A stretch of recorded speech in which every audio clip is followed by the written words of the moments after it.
everyone. So in terms of what I thought was similar to what I imagined, for sure the aspect of the counselor talking to the client, how does that make you feel? What do you think about that? And engaging in a conversation with the client, not talking to the client, listening, understanding, and then engaging in the conversation.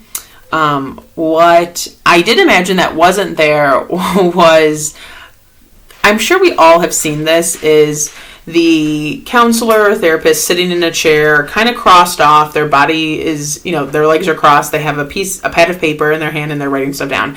And the client is laying on one of those chairs. That's what I've always imagined. And I understand that's not like that. But for some reason, when I was going into these videos, I'm like, that's what it's going to look like. Clearly, it didn't. For counselor characteristics, in our book, Introduction into Counseling by Lily Simmons and Colney, they state, warm attitude shows that the counselor genuinely cares for them, respects them, and likes them. It sees their client is doing their best at the moment, coping with their difficulties in the best way they know how. I thought this was really prevalent in the second video, talking about the client's personal relationships and struggles to get out there and do different activities and ask people to go out. I thought the counselor did a great job of acknowledging that she struggles with it, pushing her, I don't want to say pushing, that's not the right word, encouraging her to ask people, but understanding that she is going to feel uncomfortable and not pushing her too far. Empathy was a big one that I noticed in both.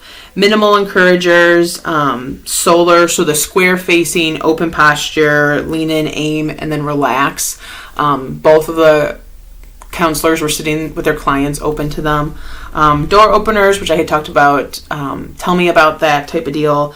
Open questions and statements, paraphrasing. I thought both counselors did a really good job of often paraphrasing throughout the sessions. And summarization. So this I noticed wasn't even just at the end or throughout the session, but it happened in both videos in the beginning. So both clients had stated, in our last session, we talked about X, Y, and Z, and then we were going to work on X, Y, and Z, and then started that session, which I thought was really nice.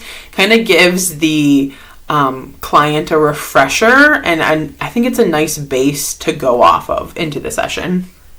In terms of theoretical orientation, so obviously every client is unique and different, and so each counselor has to provide a different method or technique for each client, and I think this was demonstrated really well in both the videos. So the first video, in my opinion, the woman needed to talk through her struggles at work.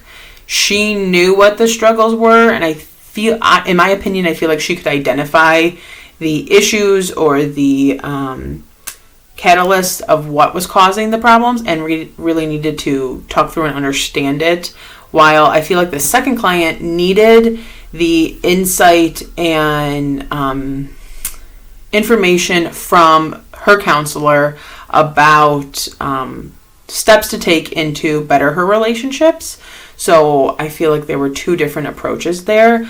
And that kind of blends into what counselor I think would be a good fit. I personally think from Chapter 9, the first video, and I believe his name was Wayne Powell, I notice when I go through a struggle, I internalize. And so I keep it in and I don't want to talk about it. And it kind of builds up into this big thing. While on the opposite end, when I do talk about something, I'm able to, I think I blab. I just go, bleh, I like spew it all out. But then I'm like, oh, well, that's how maybe that person was feeling. Or maybe I should have done this differently. Or, wow, I'm not really being open to this. And so I think in that case, it would be beneficial for me to be with the first counselor, Wayne Powell, to talk through my struggles.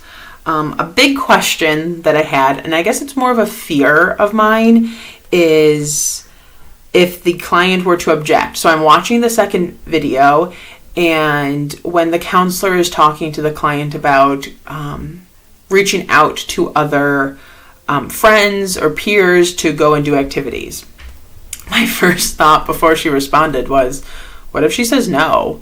What is the next step? I think because in my mind, it's almost like a confrontation. Not necessarily a negative confrontation, but it's in opposition to what you're suggesting, and I think I wouldn't know how, as of right now, I wouldn't know how to go about. I would respect it, but then how would I continue on the conversation with the client? So that was something that kind of sparked a little fear in me. I look forward to all of your guys' discussions. Thanks so much.